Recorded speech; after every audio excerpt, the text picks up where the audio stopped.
Salut tout le monde, c'est Nas Actu, premier sur les actus, et là on va regarder une vidéo de Bassem Breiki qui va réagir sur le scandale du prince Harry d'Angleterre et de sa femme Meghan. Donc on sait tous ce que pense Bassem du métissage. Donc on va analyser ça et après la vidéo je vous dirai mon avis. Donc n'hésitez pas à mettre un pouce bleu et bon visionnage. We are the children. Ouais, alors évidemment, c'est reparti pour un tour. Putain, il y a un scandale qui secoue la couronne britannique qui va passer dans toutes les télévisions. Il y aura des clochards et des clochardes qui vont donner leur avis. Tous les leaders là, des Black Lives Matter qui sont mariés avec des blanches, bande de chiens. Vous faites les Black Panthers, Hunter Lidl. Eh ouais, effectivement. Alors, simplement pour vous dire que 2000 ans d'assaut n'ont pas fait trembler la couronne britannique, c'est pas quand même le métissage swag de merde qui va venir et qui va ébranler la couronne britannique quand même. Les joyaux de la couronne, ils sont bien protégés dans la tour de Londres. Ouais, bon, t'as rien demandé. Enfin, moi, je comprends pas. T'es de la famille royale. Qu'est-ce que tu te fais interviewer par Oprah Winfrey? T'es une Kardashian, t'es une Kardashian, toi? T'es une personne lambda. Déjà, estime-toi heureuse que la famille britannique t'a accepté, parce qu'ils n'avaient pas trop le choix. La famille britannique est devenue un talon d'Achille depuis que Lady Di était là.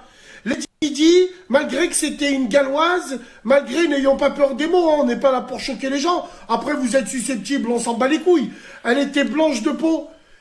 Et pour eux, à l'époque, c'était important. Vous avez remarqué que les Anglais... Quand tu vas en Grande-Bretagne, qui est l'Irlande, les Pays de Galles, l'Écosse, ainsi de suite, ils sont tous moches. Wallah, ils sont tous moches. Tu vas à Londres, dans le métro, c'est Walking Dead. Il y a que des tons. Il y a que des tons partout, elles ressemblent à rien. Les mecs, ils ressemblent à rien. C'est normal parce que dans leur gène, il y a eu beaucoup de consanguinité. Pour garder les terres à l'époque des lords, à l'époque de toutes ces personnes-là, l'aristocratie so British a été sacrifiée au nom de la consanguinité contre le métissage. C'est quand même grave. On préfère être consanguin que se métisser. Non, là, quand même, il faut pas déconner quand même. Mais les Anglais, ils ont cette fibre-là. Et aujourd'hui, on a une princesse, peut-être héritière du trône d'Angleterre, même si c'est son mari le Taham, son mari le Playmobil qui sert à rien. Toi, il vaut mieux que tu prennes le rôle. Non, pas héritier, c'est le plus petit des frères, Bassem, c'est le plus petit des frères. Puis après, beauté, ça dépend. Quand ils font la gueule, certains sont moches, ouais. Mais il y a des filles britanniques qui ont un joli sourire, qui sont beaucoup plus belles quand elles sourient. Enfin ça, je pense que c'est un peu pour tout le monde. Rôle du mec qui est devant avec son chapeau, qui tient la garde, il a plus la couronne à cœur que toi. T'es là, tu nous emmènes une fille, on dirait elle sort d'une télé-réalité, tu la fais rentrer à Buckingham Palace, mais la honte, la Queen Mum doit se retourner dans sa tombe. Que dis-je? La reine Victoria, impératrice des Indes, du Commonwealth, elle doit s'arracher les cheveux.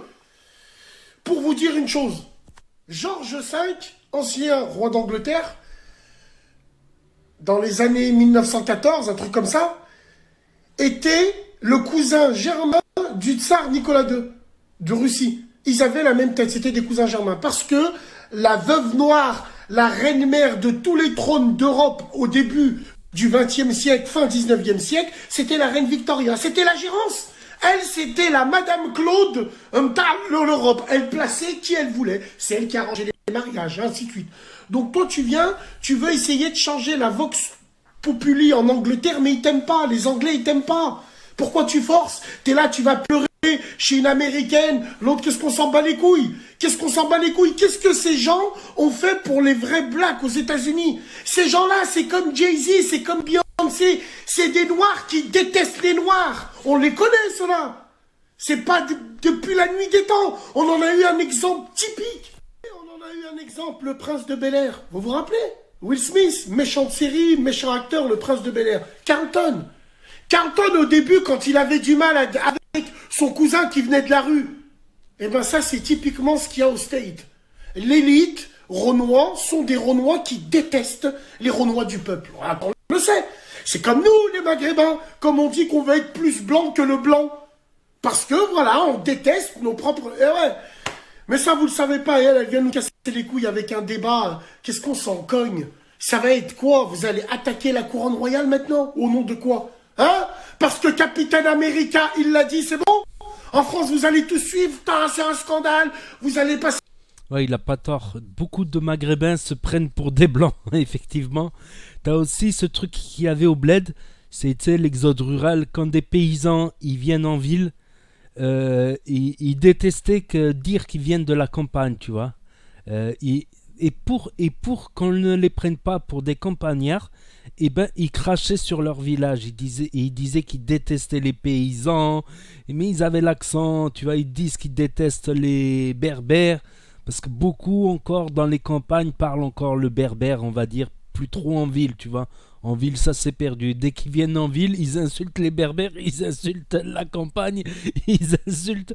Rien que pour ça, c'est connu, ça, au Maroc. Au Maroc, dès qu'ils arrivent en ville, ils s'installent en ville. Certains de la campagne, ils crachent sur la campagne. Ils disent qu'ils détestent les paysans, ils détestent les berbères, tout ça. Là, il a pas tort. Si tu connais un peu certaines mentalités maghrébines, je dis pas tous, mais il y en a beaucoup comme ça. C'est chez Khnouna, vous allez passer, quelle honte cette culture de victimisation. La tête de ma grand-mère, c'est un truc de dingue. Il vous faut un Oscar, mais pas celui de Wilde. Tiens, il dit, vous allez passer chez Khnouna. Ils en ont parlé chez Khnouna, Hanouna. Je vais vous expliquer après la vidéo. Et puis quoi encore, il faut arrêter, il faut pas pousser mémé dans les orties. Simplement, j'ai juste à vous dire une chose, c'est comme si que, tu me diras, quelques dirigeants honteux africains l'ont fait. Les présidents de certains pays d'Afrique subsaharienne sont mariés avec des blanches, c'est une honte.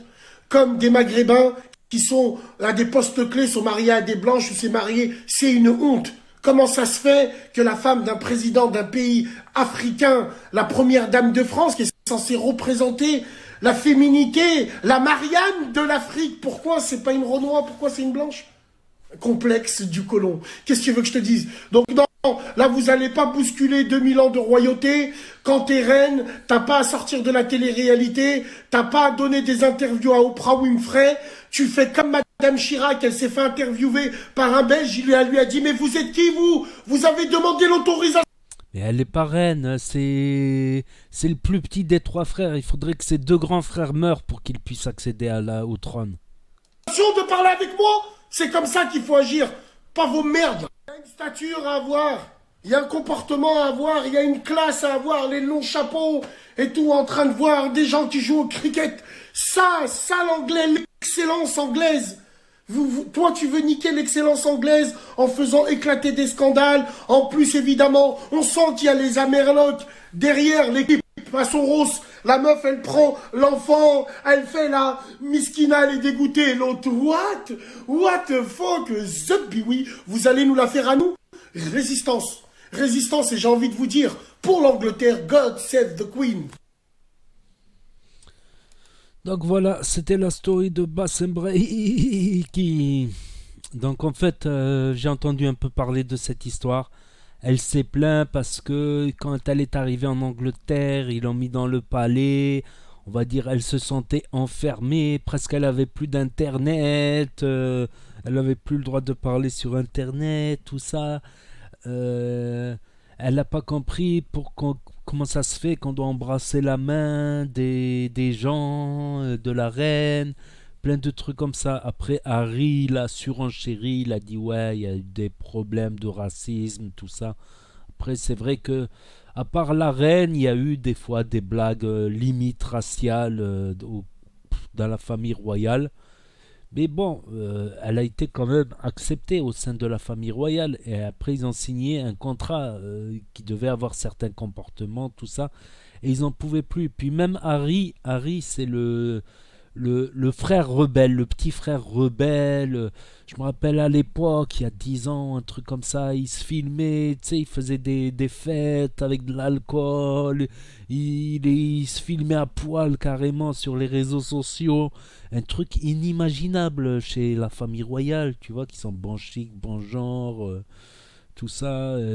Tu vas en Angleterre, tu leur dis que la reine, elle va aux toilettes, les gens ils te regardent de travers, tout ça, c'est embrouille. J'ai travaillé avec des Anglais et il y avait des non-anglais qui avaient parlé sur la reine. Je voyais les Anglais, ils se décomposaient du visage. Il y en a, ils s'énervaient, ils tapaient du poing sur la table. Fallait jamais parler. Tu pouvais parler de tout avec les Anglais, sauf de la reine. Mais je te jure, j'ai bossé avec des Anglais. Tu sais, sur les bateaux, tout ça à l'époque. C'était vachement dur de trouver un poste sur un bateau, mais ça payait. Moi, c'était la pas du gain. Puis c'est un peu boulot sportif, marin, tout ça. J'ai bien kiffé un moment. Mais tu les vois, les Anglais, même si c'est pas des Anglais, Wallah al-Hadim, New-Zélande, tu sais, la Nouvelle-Zélande, là, à côté de l'Australie, tu leur parlais de la reine, mais ils devenaient, tu sais, ils sont déjà blancs, mais ils devenaient. Il y avait plus de sang qui circulait sur leur visage, tu voyais, ils s'énervaient, les poings serrés, ils tapaient sur la table, ils étaient prêts à se battre si quelqu'un parlait mal de la reine, ou si quelqu'un disait que la reine allait aux toilettes. Pour eux, non, c'est une reine, ça va pas aux toilettes, tout ça. C'était incroyable. Donc après c'est vrai que le prince Harry, il a déjà un héritage de 33 millions de livres. C'est 33 millions de livres, ça fait on va dire 40 millions d'euros. Là, ils sont partis à Los Angeles. Ils ont pris une villa dans un quartier privé à 11 millions d'euros. C'est plus une villa, c'est un palais. Ils ont un palais. Donc Meghan, elle va reprendre un peu de cinéma, séries TV, tout ça, émissions TV. Donc, je suis sûr qu'ils vont finir par faire des placements de produits comme les stars de la télé-réalité. Ils vont finir comme ça, mais c'est leur kiff. Voilà, Harry, il kiffe ça, sortir. Bon, il a fait l'armée aussi, mais je me rappelle à l'époque, il fumait, presque il était à Walpé avec des bouteilles d'alcool. C'était carrément, lui, il aime la liberté. Et après, Meghan, elle a dit qu'elle a eu jusqu'à des envies de suicide. Elle a eu jusqu'à des envies de suicide. Il parlait que ça a parlé, que s'il faisait un enfant, est-ce que cet enfant, il serait noir ou café au lait, tout ça. Je comprends, je comprends. Il y a des familles comme ça, tu sais, quand tu as du métissage avec des blancs, blanches, t'as souvent la famille qui ils ont des pensées comme ça. Il va sortir comment? Est-ce qu'il va sortir noir? Est-ce qu'il va sortir café au lait? Est-ce que c'est bien? Est-ce que c'est pas bien? Elle a été jusqu'à dire se suicider, mais bon, il y en a, ils vivent avec 1 200 € par jour. Eux, ils en ont 33 millions de livres, 33 millions de dollars de côté. Ça y est, elle a renoué avec Hollywood. Hollywood la soutient, Meghan, donc elle aura sûrement des contrats pour faire des films, des feuilletons, tout ça. Donc après, c'est la question, c'est Harry. Harry, voilà, il voulait peut-être cette vie d'influenceur, passer sur les plateaux TV. Tu vois, certains plateaux TV américains, ça leur fait très chic, il y a un prince qui vient. Donc ils sont pas vraiment malheureux, ils ont pris la décision. C'est clair que vivre sous la couronne britannique, dans le palais de Buckingham, t'as peu de liberté, t'as peu de marge de manœuvre, t'as tout un protocole royal. Mais c'est pas les plus malheureux. Je vois des gens qui pleurent carrément, des fans, ils sont là. Mais arrête de pleurer, toi, tu touches 1 200 € par mois, eux ils touchent 30 millions par mois. C'est toi qui es à plaindre, gars, c'est pas Meghan et Harry. Je pense aussi qu'il y a une exagération. Après, qu'elle ait eu une dépression, c'est possible, c'est possible. C'est l'argent, ça donne pas le bonheur. L'argent, ça te donne pas forcément une santé psychologique, parfois l'inverse. Quand tu vois même certains influenceurs qui n'en peuvent plus de plus pouvoir se balader tout seul incognito comme à l'époque, carrément, ça n'est arrivé à un point comme ça, des influenceurs qui se plaignent. Euh, des influenceurs qui s'exilent à Dubaï pour avoir un peu plus d'anonymat ou à Miami comme Booba par exemple. Enfin bref, je vais couper la story là parce que sinon ça va faire trop long à regarder, 14 minutes, ok. Donc n'hésitez pas à me donner votre avis sur Harry, Meghan, Bassem, Clio, 3 RS, Meghan. Et je vous dis à très bientôt pour de nouvelles vidéos. Tchuss, merci d'avoir regardé.